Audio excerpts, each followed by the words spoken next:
E se nós nos sentimos muito bem como estamos, isto pode ser sinal de que estamos um pouco adormecidos, de que estamos um pouco inconscientes do movimento evolutivo.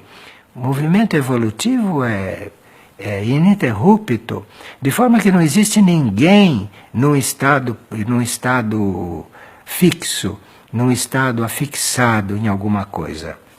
Se você não acredita na sua transformação, como vai acontecer isto? Isto vai acontecer provavelmente através do sofrimento, porque o cosmos não pode aguardar que uma pessoa desperte e decida. Ele tem que ajudar um pouco, e muitas vezes um impulso vem através de algo um pouco não agradável e que nós temos que aceitar, temos que receber como coisa muito oportuna, se nós não fazermos se nós não damos aquele passo. Espontaneamente, pode ser que o cosmos, o universo, ou uma força positiva que esteja aí disponível para impulsionar a humanidade, nos dê um pequeno impulso. Aí conclui-se que nós estamos como membro de uma evolução universal, estamos dentro de uma evolução humana, e se não aderimos a isso espontaneamente, teríamos que aderir de outras formas. E isto está entregue a uma sabedoria. Isso está entregue a uma sabedoria geral, a uma sabedoria universal, que nós precisamos ir conhecendo aos poucos, que nós precisamos ir sendo absorvidos por ela.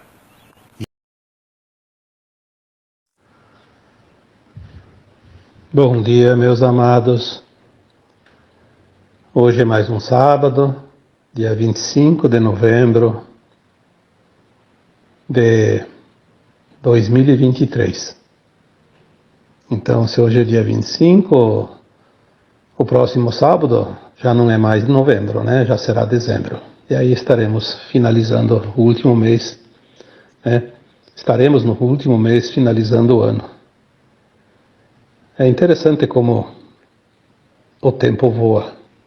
Muito foi já dito esses tempos que o tempo estava acelerado e agora se nota cada vez mais. Eu acho, não sei se tem alguém que não percebe, mas eu sei que vocês que estão ouvindo esse áudio percebem a aceleração do tempo. É o tempo final, né? Como sempre se diz, a linha de chegada de qualquer competição, de qualquer maratona, de qualquer prova, todos dão o máximo, a velocidade aumenta.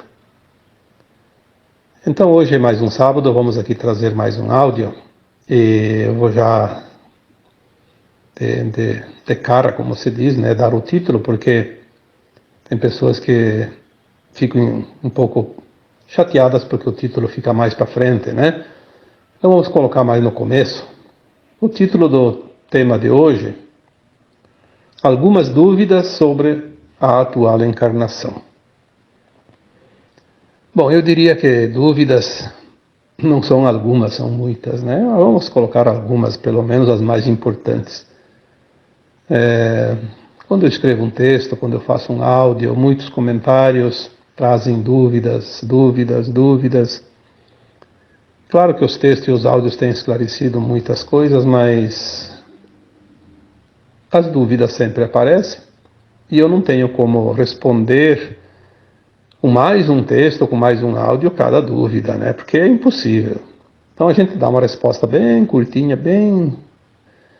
bem simplificada, né? Para ser rápido. Mas aqui hoje eu vou fazer então um áudio tirando algumas dúvidas, porque se esta aqui é a última encarnação, né? Claro que eu não vou tirar todas as dúvidas sobre a última encarnação, porque isso não tem como, né? Nem que eu escrevesse aqui 1000 livros, cada um com 1000 páginas, não daria nem para o começo, como se diz. Mas eu coloco aqui algumas que me surgiram ali durante os últimos tempos, aí, os últimos áudios, os últimos textos.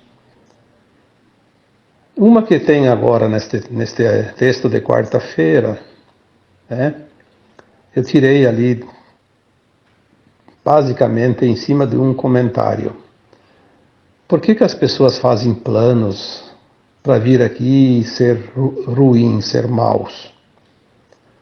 Bom, para começar, é preciso, de uma vez por todas, que as pessoas entendam que nenhuma alma faz um plano para vir aqui nesta encarnação atual, que é a última encarnação na dualidade da Terra, para ser mal. Seria assinar a sentença do exílio. Já foi dito aqui tantas vezes que, em alguns tempos de vidas passadas, a alma escolhia fazer o papel de bandido ou de mocinho em cada circunstância, porque é o aprendizado na dualidade da Terra. E quando ela vinha experienciar o lado do bandido, como se diz, e não do mocinho, numa determinada situação, ela apenas exercia um personagem para sentir como se fosse real e levar a experiência. Isso nem karma gerou, porque ninguém pode ser punido por aprender uma lição numa escola. Então, aqui é uma escola de almas. É preciso ter essa consciência que faz parte do plano divino esse aprendizado. O grande problema, e aí que está o grande problema que gera karma, que gera dor, que gera sofrimento, arrependimento e traumas depois, é quando a alma que encarna e ela já tem o conhecimento, já tem a consciência que aquilo lá não é correto. E ela faz de novo um gesto, um ato, uma situação, uma ação, que é do bandido de novo, né? Vamos falar assim, vamos dizer, o mal, né? Enfim. Porque veja bem, a pessoa que não tem problemas psicológicos reais, porque tem uns também que se escondem por trás de certas situações, é um doente, é não sei o quê. Na verdade é um aproveitador, né? Ele se faz de doente para cometer todas as atrocidades. Isso tem, e muito ainda. Esse é o bandido em grau 2. Todas as pessoas em sã consciência sabem tudo o que vai fazer a cada dia, a cada hora, a cada minuto, se é correto, se não é correto, se é lícito, se não é lícito, se é ético, se não é ético, se é moral, se não é moral. Mas convém, porque isso vai abastecer o ego, vai rechear a carteira, vai trazer dividendos, vai trazer promoções, vai trazer status. Aí é o sangue reptiliano, o DNA reptiliano em ação, né? Alimentar o ego, esquecendo da ética e da moral, e depois aí sim vem o karma. Mas a alma não faz nenhum projeto encarnatório para vir fazer algo que vai gerar prejuízo para ela própria. Isso não existe. Não existe em hipótese alguma, porque seria como aquele jogador de futebol ir lá e chutar contra o seu próprio goleiro e fazer gol contra, de propósito. Não tem cabimento uma coisa dessas. É preciso entender, porque tudo é lógica. A espiritualidade é a lógica das lógicas. É tão perfeita que não tem nem como a gente não compreender. Porque isso, porque aquilo. Isso é coisa da mente. Arquitetura da nossa mente egóica, que tem os interesses. Então, trabalhando hoje em cima deste tema, vou trabalhar só em cima deste tema. Ninguém faz um plano encarnatório para ser mal nesta última encarnação na dualidade da Terra. Isso é determinante. Seria a mesma coisa que dizer, eu vou lá na escola, mas eu vou lá e assino um documento que eu não vou passar, eu vou reprovar. Então vai na escola fazer o quê? Fica em casa. Por que a pessoa iria reencarnar se ela vem com o propósito de cometer certas ações que remeterão ela ao exílio, não à ascensão da alma? Então já vai, espera lá, né, o Uberzinho que leva lá para o planeta provas e expiações, e economize tempo e economize sofrimento, porque a alma, para reencarnar, ela precisa passar por um processo de adensamento. É muito pior isso do que a morte depois do corpo, né? Quando a alma desencarna. O desencarne não dói nada. Agora, reencarnar dói. Então, isso é ponto, né? O que a pessoa vem fazer aqui, a pessoa porque está encarnada, é uma pessoa, um ser humano. Mas a alma que está encarnada, né? O que essa alma vem fazer aqui, nesta última encarnação na dualidade? Ela vem para vencer as suas últimas provas, para ser habilitada à ascensão para a nova terra, um mundo de regeneração, não mais de provas e expiações. Então, quando ela vem aqui e ela comete algo que de fato não é uma coisa boa, tipo roubar, matar, trair, enganar as pessoas. E como no tema que foi colocado na quarta-feira sobre o narcisismo, aquela pessoa que é narcisista, que é controladora, ela não colocou isso no papel como vou lá e vou fazer isso. Não, ela colocou no papel exatamente o contrário. Eu ainda preciso passar por essa prova que eu reprovei em outras vidas. Então eu vou enfrentar a prova. Vai aparecer a oportunidade, eu vou ter a tendência para ser novamente aquilo que eu fracassei numa vida passada. E vou ser forte, eu vou fazer tudo, vou fazer todos os esforços para que eu possa vencer essa prova. Isso é a verdade. Ninguém coloca lá, eu vou lá e vou ser mal, vou fazer isso, vou ser um controlador, um narcisista, etc. e tal, vou ser um ladrão, vou ser um assassino, vou ser um traidor. Não, não. É preciso compreender que a alma não faz isso. Nem é permitido, até porque seria um despautério, né? A alma faz um plano reencarnatório e coloca as suas provas, as suas lições e as suas expiações. Nós precisamos ter esse entendimento. Precisamos compreender que o que é prova? A prova é superar a falha, não superada em outras vidas anteriores. A dificuldade que a pessoa encontra é o caminho mais curto para vencer todas as provas e fazer os aprendizados e as lições. Então, a pessoa tem dificuldade. Bom, dificuldade não é resgate e também não é prova. A dificuldade é um caminho escolhido que encurta o trajeto. A alma precisa aprender uma lição, precisa passar numa prova, precisa espiar uma ação do passado. Então a dificuldade é o caminho mais curto. Ele é mais difícil. O caminho mais longo é mais tranquilo, mas demora. E agora a alma tem pressa. Todas as almas encarnadas, mesmo que não saibam exatamente o que estão fazendo aqui, mas elas estão apressadas. Porque elas sentem que algo está para vir muito em breve. E elas precisam andar depressa. Senão o tempo vai passar e não vai dar tempo de fazer o que foi planejado. E é preciso encerrar esse ciclo.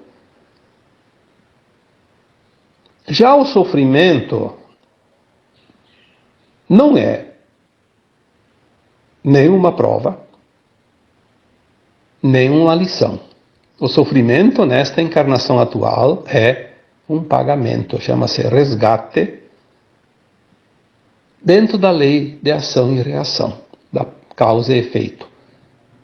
Algo ainda pendente causamos dores, causamos de sofrimento, causamos danos, machucamos alguém, algo, ofendemos a natureza, os reinos, enfim, ficamos na dívida numa vida passada. E o sofrimento é uma escolha da alma para esta encarnação se garantir. Pagar de uma vez é a moeda mais cara, mais valiosa, mas é também a mais dolorosa, porque dói. Mas é também uma garantia. Paga-se a conta, né? Porque com dívidas kármicas, com dívidas de alma, não se faz a ascensão. Claro que algumas coisinhas mínimas ali ainda tem, né, outras moedas, mas quando a dívida é graúda, aí tem que se usar uma moeda de muito valor. E aí a dor, o sofrimento, a doença, tudo isso são moedas valiosíssimas nessas horas. Então o sofrimento é sempre um resgate. Sofrimento. Não vamos colocar aqui sintomas, dificuldades, como já falei ali, que a dificuldade é apenas a escolha de um caminho mais curto para apressar, né? O sofrimento é sempre um resgate. Vamos dar outros exemplos de provas. A riqueza e a pobreza. Por que tem ricos e por que tem pobres?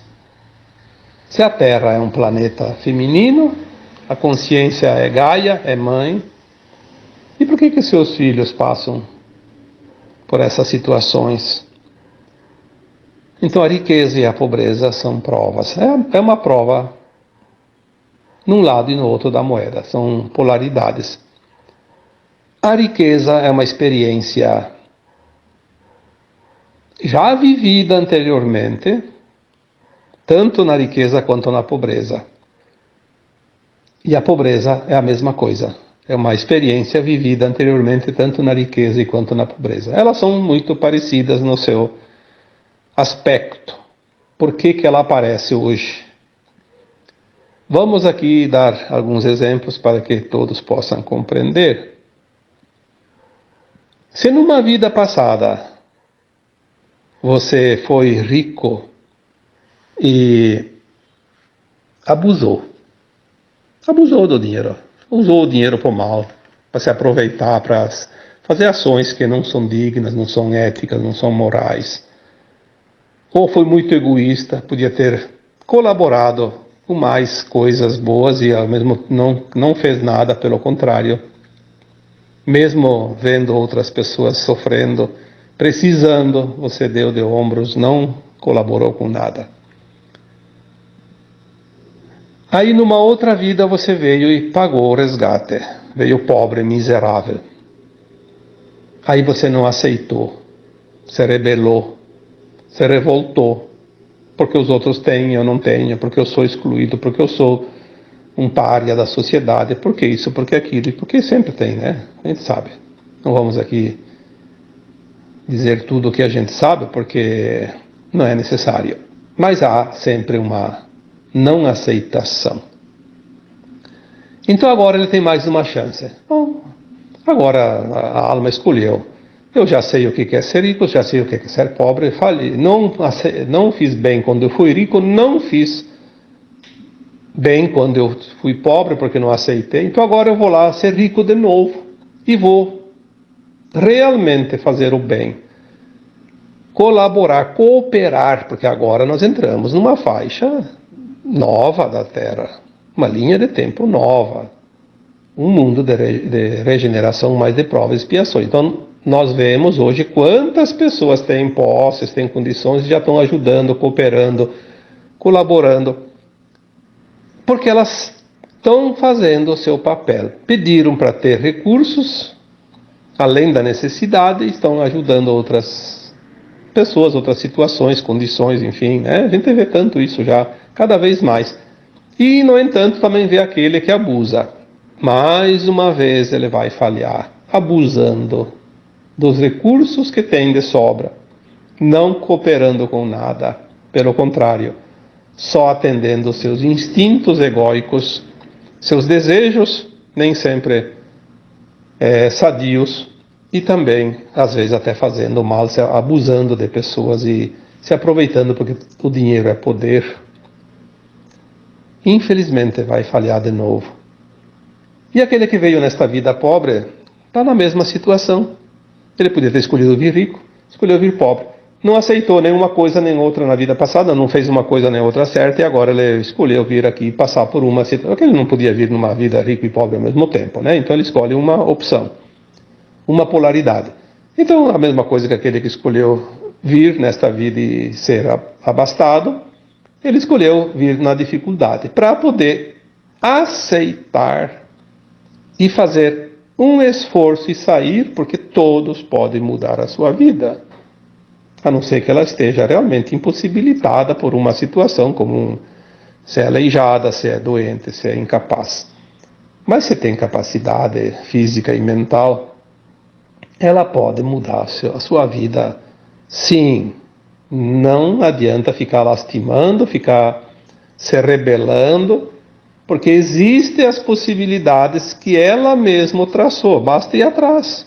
Mas ela desiste, então ela falha novamente. Ela falha, ou ela se rebela, falha também. Ou ela se revolta, ataca, vai roubar porque trabalhar é muito duro e ganha pouco. Aí vai falhar de novo, infelizmente. Então nós temos que olhar essas situações com um olhar mais alargado. Ver o drama e não fazer parte do drama, porque tudo é aprendizado, mesmo que a gente já tenha tanto conhecimento, tanto aprendizado, ainda tem algumas liçõezinhas, senão a gente não estaria encarnado, né? Tem lições, tem missões, tem, enfim, tanta coisa para fazer nesta vida atual, que eu diria que o leque, ele é bem largo. Então, tanto a riqueza quanto a pobreza são provas ainda não vencidas. Precisa validar definitivamente na condição que está, sempre praticando o bem, fazendo o seu melhor. Se está na pobreza, vai atrás, tu tem condições, você pode. Ninguém vem com uma missão impossível de encarnar, isso não existe. Tem, sim, possibilidades. Tem a dificuldade? Tem, mas tem as possibilidades. E se tem muito recurso, saiba usar os recursos para beneficiar, cooperar o máximo possível. Por quê? Até porque quando você morrer ou desencarnar, né, que é o correto, não vai levar nem o talão de cheque dentro do caixão, né, que dirá o cartão de crédito e o que dirá de mala de dinheiro, né? Então, seja razoável, seja coerente, seja pelo menos racional. Aí tem também os resgates coletivos. Quantas coisas estão acontecendo, né? Quanto já foi falado também aqui, escrito também, texto sobre as provas coletivas, os karmas coletivos, os resgates coletivos. É uma encarnação só que ainda falta para terminar, que é essa. Então não tem mais tanto tempo. Então nesta encarnação vai acontecer de tudo. Tudo o que tem que acontecer para essas 7, 8 bilhões de almas que estão encarnadas na Terra atualmente. Precisa acontecer as coisas. Então vai acontecer problemas climáticos, vai acontecer tragédias, desastres, vai acontecer tanta coisa, né, que a gente sabe. Mesmo aquelas situações tipo aqueles conflitos, né, que tem aqui e ali, já teve na Síria, já teve na Jordânia, já teve lá na Turquia, já teve no Iraque, já teve no Afeganistão, já teve em outros países também, né, e ultimamente lá na Ásia, lá, né, temos 2 agora, né, que estão lá, vão finalizar, mas ainda estão ativos, né, que a gente sabe. Eu não vou aqui ficar falando, porque todo mundo sabe. Mas quantas pessoas pagando um karma coletivo numa situação e sempre dizem assim, somos inocentes. Sim, nesta atual encarnação, ainda bem que são inocentes, senão estariam perdidos, né? Eles pagam a conta devedora desta forma. É a forma mais rápida. Não há acaso, não há imprevisto, não há sorte, não há azar no nosso destino. Existe sempre um projeto de alma individual e também alguns coletivos. Então, os resgates coletivos são almas que tinham que passar por aquilo e elas escolhem encarnar numa determinada região do planeta, num determinado país, numa determinada cidade. Acontece, como agora, por exemplo, lá no Rio Grande do Sul, a cidade é Gramado, uma cidade linda, maravilhosa, né? Talvez uma das cidades mais bonitas do Brasil e do planeta. Pessoas que gostariam de morar lá. Quem que não gostaria de morar em Gramado? É o sonho de consumo de cada um, né? De todos. Agora tem lá 4 ou 5 bairros condenados porque as pessoas não podem mais voltar para casa, porque a terra está rachando, porque está perigando desmoronar aqueles muros, tudo. E está acontecendo, sim. Acontecendo coisas incríveis. Eu vi ali as imagens de ali também perto, na região ali de Gramado, só que não em Gramado. Um deslizamento numa montanha que é puro mato. 1 quilômetro. Levou todo o mato e a terra. Coisa de não acreditar. Mas acontece. Por quê? Porque as coisas precisam acontecer dentro daquilo que está programado. Então aquelas almas que passam numa tragédia coletiva, elas sabem do futuro antes de encarnar o que vai acontecer. E elas escolhem o lugar que elas devem estar, o tempo que elas devem estar lá. E todas que precisam passar, passam. E aquelas que não precisam passar, não estão lá, ou não foram para lá, ou sei lá. Né? Tem algumas que não estão lá, mas estão passeando lá e acontece. Não é acaso, é plano de alma. Projeto encarnatório de cada alma. Aí entra também as dificuldades nos relacionamentos, que daí falamos bastante no texto de quarta-feira.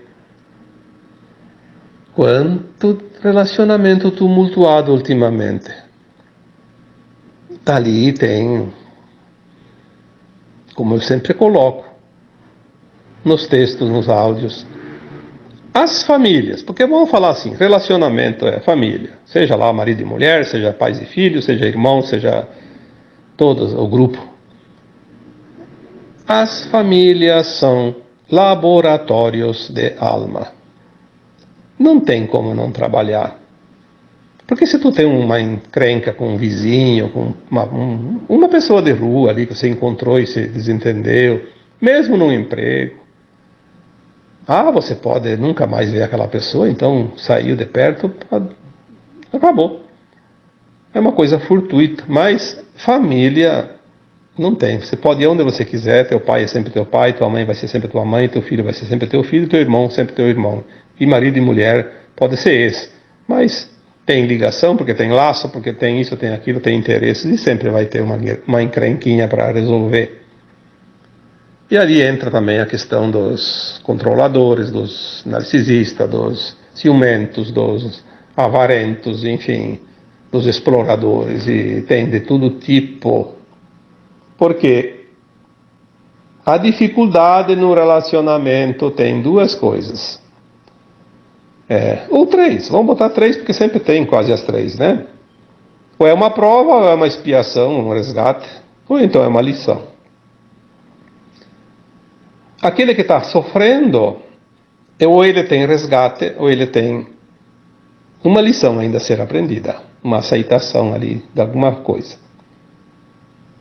Ou então também ele pode estar ali numa missão para tentar ajudar aquela alma que está ajudando dele. Porque a alma, quando vem, que é missionária, ela é uma alma muito especial em relação à outra que vai sofrer as ações dela. Tipo, um marido ou uma esposa narcisista, porque o tema essa semana foi isso, né?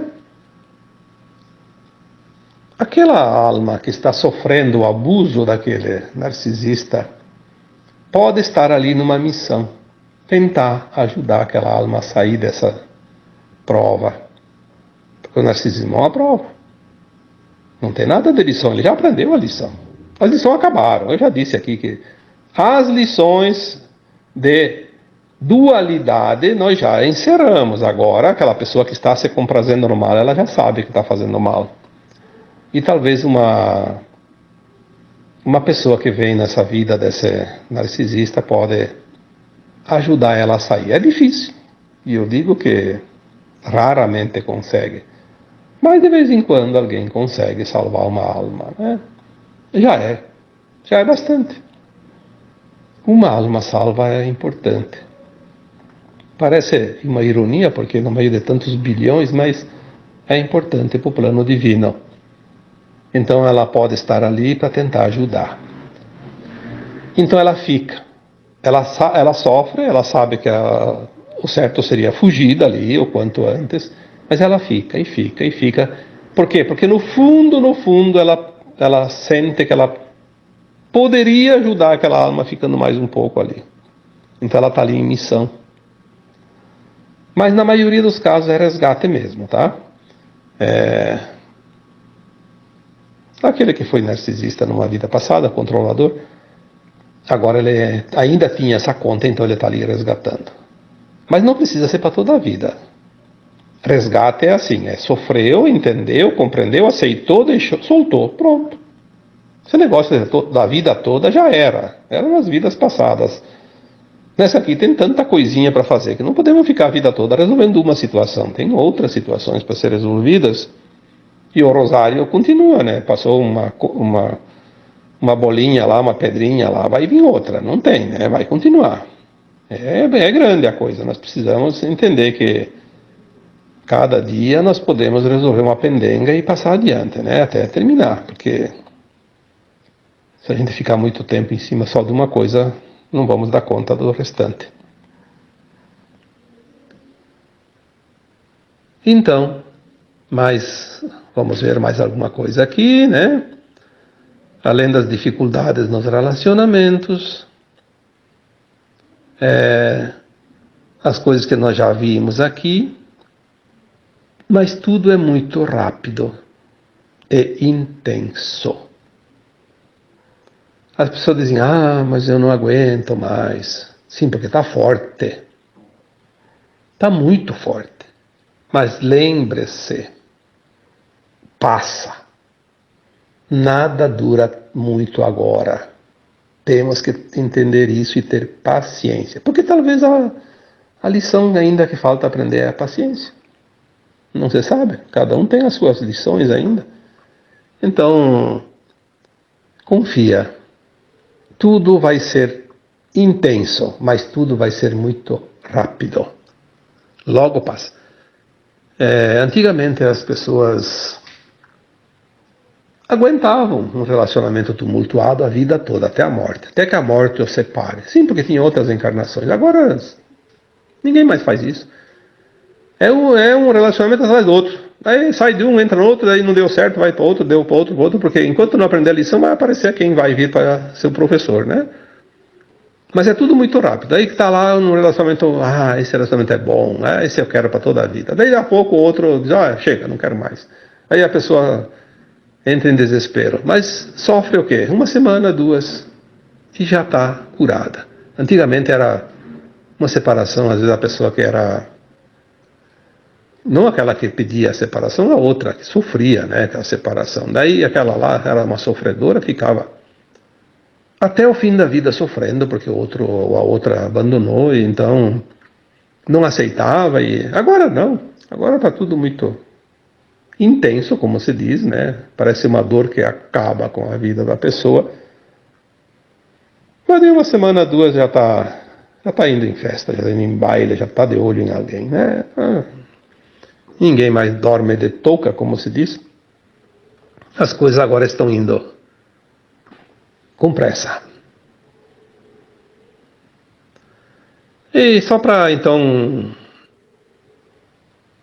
fazer mais um complementozinho, porque alguém me pediu lá que, porque o narcisista é aquele que só se acha o mais belo, a mais bela do mundo, é uma adoração de si mesmo. Sim, se a gente vai procurar a definição de narcisista, é aquele que acha que ele é a pessoa mais linda do mundo. Pronto. Só que não é bem assim. O narcisismo ele tem desdobramentos. Então, o narcisista ele pode ser controlador, ele pode ser vingativo, ele pode ser sádico, ele pode ser psicopata, ele pode ser esquizofrênico, ele pode ser ciumento, egocêntrico, possessivo e também pode estar possuído por uma programação mental, uma alienação, que existe isso também, que são os implantes. Além de ser narcisista, ele tem essa alienação, uma programação, ele está alienado pelas trevas. Aí é um prato cheio. Porque se o narcisista é só narcisista, ele não se importa ele não quer saber de ficar lá perdendo tempo, machucando as outras pessoas. Ele quer mais que alguém fique elogiando ele o tempo todo, dizendo você é bonito, você é bonita, você é isso, você é aquilo. Ele vive disso, aquilo lá é uma sede que não termina, ele precisa saciar a sede de ser admirado. Mas o problema é quando o narcisista tem algumas ou todas essas características que eu coloquei aqui: controlador, vingativo, sádico, psicopata, esquizofrênico, egocêntrico, ciumento, possessivo ou então alienado. Aí não preciso ficar falando de todas elas, porque daí o tempo vai longe. Mas o controlador é aquele que... Porque é o seguinte, o narcisista que ele se compraz no mal, ele escolhe as suas vítimas a dedo. Ele sempre tem a sua vítima preferida. E ele pode exercer qualquer uma dessas situações ali, né? Pode ficar controlando para poder ver a pessoa sofrer, porque ele se compraz no sofrimento do outro. Na verdade, ele tem dentro dele um DNA muito elevado de reptiliano, porque o desejo dele, na verdade, é o poder. Ter o poder sobre os outros, sobre alguém, pelo menos. Demonstrar e satisfazer esse desejo interno dele, de exercer esse poder, né? E, de preferência, massacrando o outro, porque daí o reptiliano é assim, ele não tem sentimento. É sangue frio, já falei sobre os híbridos, né? Tem ali áudios e tem vídeos. Ele sempre quer o poder a qualquer custo, de preferência massacrando, porque é o que satisfaz. Aquele que não tem emoções, que tem o sangue frio, ele é um sádico, é egocêntrico, é possessivo, é psicopata, é alienado, é vingativo, é controlador, ele tem todos. Então, e se ele é casado, é ciumenta, né? Porque é uma maneira de machucar o outro, né? Porque tudo que é negativo numa pessoa, aquela pessoa ela sofre porque não é feliz, mas ela é feliz se ela consegue espelhar nos outros aquilo que ela é. Então ela quer ver os outros sofrer. O sofrimento do outro alivia o sofrimento dela. E é uma pena, porque nesta última encarnação, quem tiver qualquer uma dessas qualidades negativas, provavelmente não vai atingir a frequência da nova Terra. É a última encarnação. Por isso, o título desse áudio de hoje é tirar algumas dúvidas sobre a atual encarnação, porque essa encarnação é decisiva. A separação do joio e do trigo é feita nesta encarnação. Todo mundo vai ser o joio ou o trigo. Não vai ter nenhuma outra semente ali dentro. É, de fato, dois destinos, duas linhas de tempo. A nova terra ou uma que leva ao contrário, longe. O exílio. Tá bom? Eu espero que algumas dúvidas tenham sido sanadas, porque Os assuntos, eles são resumidos aqui para que a gente possa passar vários assuntos durante um ano, por exemplo, né? Mas tem assuntos como esses desta semana que, se a gente escrevesse 1000 livros, cada um com 1000 páginas, ainda seriam insuficientes para colocar todas as considerações sobre isso, porque é muito extenso. Mas aqui e ali sempre se encontra algumas mensagens, algumas orientações, e todo mundo que busca, como diz o ditado, quem procura, acha. Se você procurar, você vai achar aquilo que você precisa. Sempre. Tá bom? Então agora eu vos deixo com o meu abraço de luz em cada um de vocês. Namastê.